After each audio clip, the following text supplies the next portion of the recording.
This lesson explains what cations are and how to identify common cations using the flame test and reactions with sodium hydroxide, including the special test for ammonium. A cation is a positively charged ion formed when an atom loses electrons, and in school chemistry, most cations are metal ions, while ammonium is a common non-metal cation. The flame test detects metal cations by the color their heated ions impart to a flame. Because excited electrons release characteristic wavelengths of light as they fall back to lower energy levels.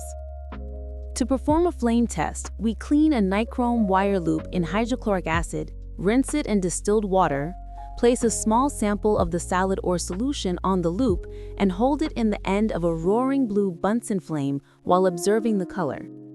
Lithium produces a crimson red flame, sodium gives an intense yellow flame, potassium gives a pale lilac flame, calcium gives an orange-red, brick-red flame, and copper gives a blue-green flame. We record the observed color, compare it with the reference chart, and repeat with the clean loop to avoid contamination because traces of sodium can mask other colors. Some cations are more easily identified by adding aqueous sodium hydroxide to their solutions and observing the color and solubility of any precipitate of the metal hydroxide. Aluminum, calcium, and magnesium all produce white precipitates, but only the aluminum hydroxide precipitate dissolves in excess sodium hydroxide, so aluminum shows white precipitate soluble in excess, while calcium and magnesium show white precipitate insoluble in excess. Copper 2+ forms a pale blue precipitate of copper hydroxide that is insoluble in excess sodium hydroxide.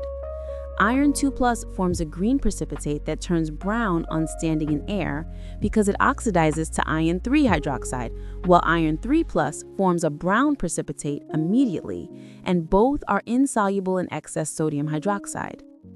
Ammonium ions are tested by warming the sample with sodium hydroxide, which releases ammonia gas that has a pungent smell and turns damp red litmus paper blue, and the gas will also form white fumes with hydrogen chloride gas. Safety and good practice include wearing eye protection, using only small quantities, keeping the flame test loop clean, ventilating well when testing for ammonium, and recording observations clearly alongside the ionic equations for each reaction.